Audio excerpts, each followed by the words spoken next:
Bien, saludo al profesor Elías Graza y vamos a hablar extensamente acerca de lo que está pasando en Rusia y la muerte de Alexei Navalny.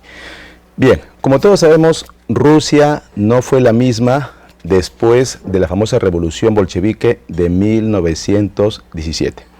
Pero para entender la revolución rusa vamos a hacer una síntesis acerca de la historia de Rusia. Una muy breve síntesis. Bien, la palabra Rusia deriva de la invasión de un pueblo vikingo llamado los varegos a la zona de los eslavos. A los rusos le llaman eslavos. Esa es su denominación. Así como al franco le llaman galo y al alemán germánico, a los rusos eslavos. Pero cuando los varegos ocupan la zona de los eslavos, surge la expresión rus, porque los rusos, toscamente, o sea, la unión de los varegos con los eslavos da como resultado la nación de Rusia. Estamos en el año posterior al 800 después de Cristo, siglo IX, eso es Edad Media, y allí tradicionalmente surge Rusia, el pueblo de los rus, porque usaban toscamente la consonante R y la S, los rusos. Bien. A medida que pasaba el tiempo, poco a poco Rusia se expandía. Cuando los turcos invaden Constantinopla, y esto es importante para entender la filosofía de la nación poderosa de Rusia, cuando los turcos ocupan Constantinopla, usted dirá ¿qué tiene que ver eso con Rusia? Pues va a ver. En 1453, con la caída de Bizancio, Roma de Oriente, la sobreviviente del último rey bizantino, Constantino XI Paleólogo, su hija Sofía, la princesa, escapa y se refugia en el trono de Rusia.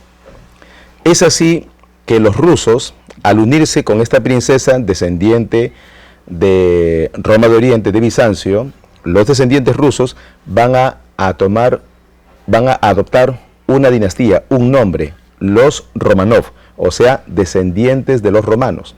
Quiere decir que el legado de Rusia es el legado de lo que antes fue Roma, Roma de Oriente. Esa idea imperial, Rusia lo va a tomar. Entonces Rusia tendrá, vamos a decir, después de la toma de Constantinopla en el siglo XV, Rusia tendrá una misión, la de restaurar desde Moscú, restaurar el imperio romano, pero un nuevo imperio romano, el de los Romanov. Por eso también van a añadir otra denominación, los zares.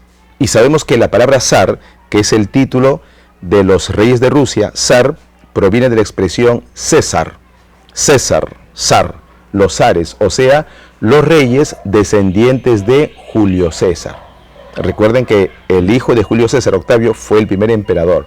Entonces la idea del César, del emperador, del imperio, los rusos lo van a tomar.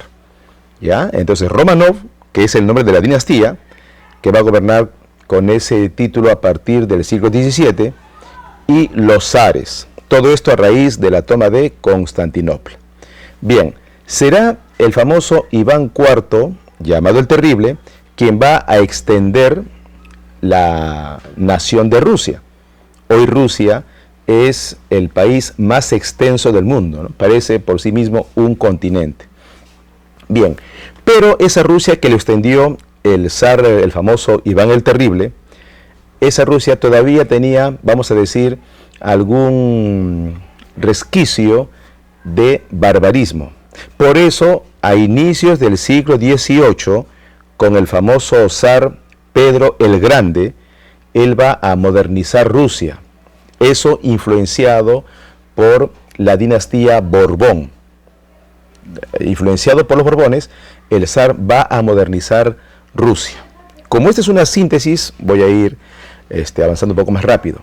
Bien, pero será con el despotismo ilustrado y la zarina Caterina II, allá por 1770, 1780, que Rusia dejará de lado ese gobierno muy despótico y gracias a las reformas, vamos a decir que Rusia no fue escenario de una revolución, no al menos en el siglo XVIII.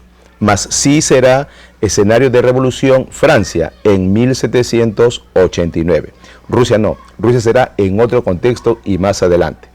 Bien, cuando estalla la Revolución Francesa, en su tercera etapa, la etapa del Imperio de Napoleón, ¿qué sucede? Se forma la coalición.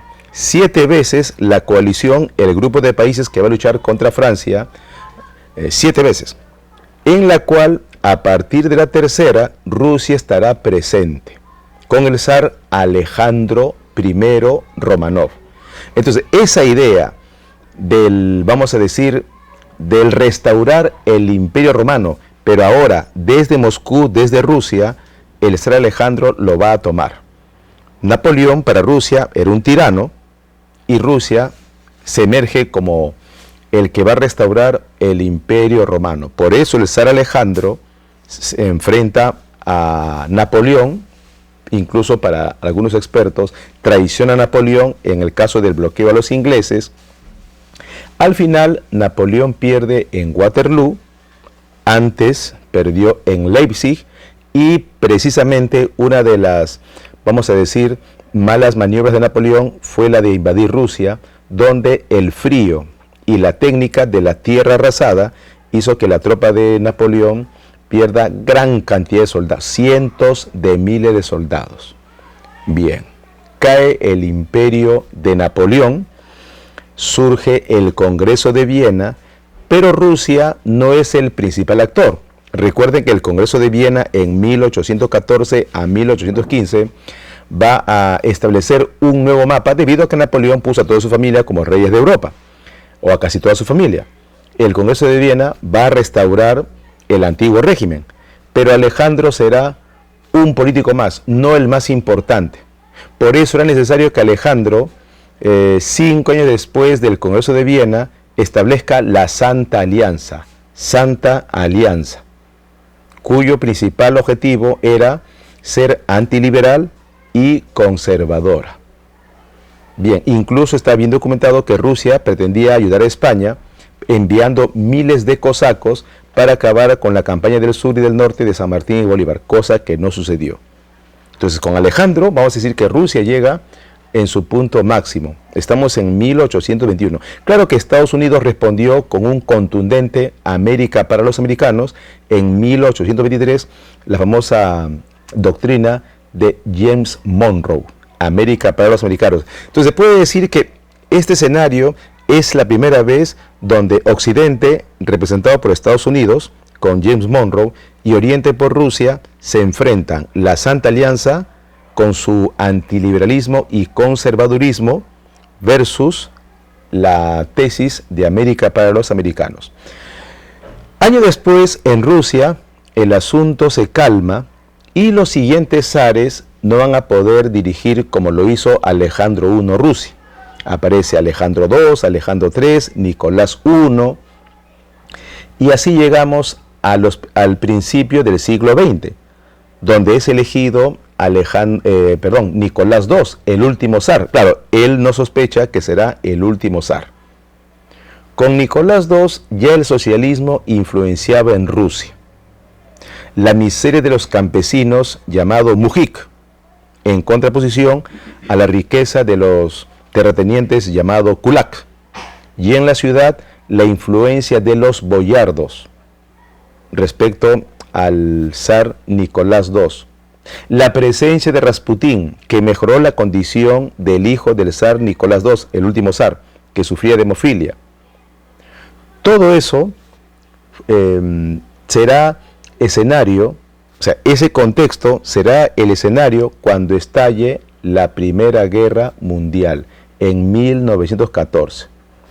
Años atrás, con la guerra ruso-japonesa en 1904, hubo como un antecedente de la revolución de 1905, de la burguesía que fracasa, así lo llaman. Era una protesta de los campesinos, que si bien es cierto, protestaron contra la derrota de Japón, pero le dieron el apoyo al zar Nicolás. Nicolás pensó más bien que era como una especie de revolución y se enfrentó al pueblo, hubo muchos muertos, de allí el nombre de Domingo Sangriento. Eso va a marcar mucho en Nicolás II, también el hecho de que su hijo era hemofílico, y así con la figura de Rasputín, el estallido de la Primera Guerra, Rusia pensó que ese era el momento para reivindicarse como potencia mundial y retomar esa idea de ser los herederos del Imperio Bizantino. Pero Rusia pierde en la Primera Guerra, en Tannenberg, en los lagos masurianos. Vamos a decir que poco sirvió la austeridad y todo el apoyo del pueblo hacia la Primera Guerra Mundial. Todo fue en vano porque Rusia perdía batallas tras batallas. Entonces, cuando estalla la Revolución de Febrero, la Duma, el Parlamento, toma el control. El grupo de los mencheviques con Kerensky logra lo que parecía imposible: el fin de más de 1000 años de monarquía. Desde el siglo IX con Rjurik, de la famosa unión de los varegos con los eslavos. Rjurik. Es más, los primeros zares se hacían llamar los Rjurikovich, los hijos de Rjurik. Después adoptó los Romanov y después los zares. Bueno, con los mencheviques, fin de la dinastía de los zares. Pero Kerensky, que realmente era más un liberal burgués que un socialista moderado, él cometió un error: decir que la guerra continuaba. O sea, que Rusia seguía participando en la Primera Guerra Mundial. El pueblo protestó y aparece el célebre personaje Lenin, cuyo libro le he mostrado, dirigiendo la Revolución Rusa de octubre, los bolcheviques, la mayoría. Y resumiendo, triunfa Lenin, pues su tesis de abril, porque fue difundido en abril de 1917, señalaba fin de la guerra, o sea, Rusia se apartaba de la guerra, 2, reforma agraria y la nacionalización de las industrias. Entonces, claro, lo que más motivó a la población era el fin de la guerra. Entonces, Lenin se hace presente y triunfa la Revolución de Octubre, noviembre para los rusos, de acuerdo a su calendario ortodoxo. Bien, por primera vez en la historia, un país se convierte al socialismo: Rusia, con Lenin. 5 años después, Lenin evalúa todos los aportes de la revolución, los resultados. Pero el asunto no era tan simple y parece más bien que Rusia había retrocedido y la producción era hasta peor que en la época de Nicolás II. Por eso Lenin plantea la NEP, la nueva política económica, en 1922. Y surge no solamente la liberalización de la economía, hasta cierto punto por supuesto, sino que surge el proyecto de la URSS, la Unión de Repúblicas Socialistas Soviéticas. La Unión de Repúblicas Socialistas Soviéticas no surge en 1917, surge en 1922. Bien, ¿qué pasó después? Muere Lenin, le sucede Stalin, luego de un enfrentamiento pues hasta mortal con Trotsky, y fue Stalin quien realmente levantó a Rusia. Claro, ¿de qué manera? Eso es para otro contenido, acerca de cómo Stalin levantó a la URSS, convirtiéndole en la segunda potencia. Estalla la Segunda Guerra. Previos a ello, Stalin firmó la paz con Hitler, el famoso pacto de no agresión Ribbentrop-Molotov de Hitler con Stalin. Ahora, ¿realmente Stalin pensó que Hitler no lo iba a atacar? ¿O simplemente era parte, vamos a decir, de una estrategia? El punto es que en 1941, en plena Segunda Guerra Mundial, Hitler ataca a Rusia. Entonces, nuevamente Rusia se enfrenta, antes fue a Napoleón, ahora a Hitler. Para muchos, los dos grandes dictadores de la historia fueron Napoleón y Hitler. Entonces, nuevamente Rusia es el abanderado, con su gran guerra patria, se enfrenta a los nazis y termina triunfando en la famosa batalla de Stalingrado. Bien, Alemania se divide en dos. Rusia ocupará la parte oriental de Alemania y Estados Unidos, con Inglaterra y Francia, luego Inglaterra y Francia abandonan, ocuparán la parte occidental de Alemania. Alemania se divide en dos y el mundo también estará dividido en dos. Hemos llegado a la Guerra Fría 1945 y las dos potencias mundiales son la URSS de Stalin, que repito, levantó un imperio, y Estados Unidos. La Guerra Fría también es para otro contenido. Estamos resumiendo para llegar a lo que está pasando en la actualidad en Rusia. Entonces, le tocó morir a Stalin en 1953. Parecía que el mundo estuvo a punto de una tercera guerra mundial. Le sucede a Khrushchev, quien propone a Estados Unidos la coexistencia pacífica. O sea, después de la Santa Alianza de 1820, ahora en 1958-59, Khrushchev propone, claro, Khrushchev y el Partido Comunista de la Unión Soviética, el Politburó, propone la coexistencia pacífica. O sea, son dos sistemas opuestos, capitalismo y comunismo, pero pueden convivir para evitar la Tercera Guerra Mundial. Sirvió la coexistencia pacífica, se firmó entre Khrushchev y Kennedy, pero por la crisis de los misiles, que casi acabó en Tercera Guerra, por la construcción del muro de Berlín, poco a poco la coexistencia pacífica se fue diluyendo. Es destituido Khrushchev, aparece Brezhnev, llegamos a la década del 70 y Rusia ya mostraba en el 70, de 1900, plena Guerra Fría, Rusia ya mostraba, vamos a decir, problemas económicos. A pesar de que Brezhnev quiso resurgir, así llamó su política, ¿no? Resurgimiento, no pudo resurgir la URSS como lo dejó Stalin. Entonces llegamos al 80, aparece Gorbachev, sucede el desastre de Chernóbil, abril de 1986. Gorbachev plantea la perestroika, que es reconstruir la economía, porque él mismo dice que la economía estaba asfixiándose. Propone la glasnost, que es la libertad de expresión, la libre información, porque sabemos que un gobierno socialista es cerrado y la libre información no es como en un país democrático. Y la perestroika, que tendría que haber fortalecido a Rusia, la debilitó. El pueblo pidió más glasnost, más perestroika, y así se derrumba la URSS. Alemania rompe su muro el 9 de noviembre de 1989. Recuerden que el muro lo construyó por orden de la URSS. Y Gorbachev termina renunciando porque la población masivamente pidió un cambio. Toma otra vez el control del Parlamento, ahora con Boris Yeltsin. Y sucede un nuevo orden mundial. 1991. Un nuevo orden mundial. Rusia, que era la segunda potencia, porque en la Guerra Fría el mundo se dividía en países del primer mundo, Estados Unidos, Japón, Alemania Occidental, Inglaterra, Francia, y países del segundo mundo, con la URSS a la cabeza. Ahora la URSS cae y surge el G7. Yeltsin, desde que empezó a gobernar en el 91, vamos a decir que su objetivo era buscar un buen sucesor, hasta que lo encontró finalizando el siglo XX.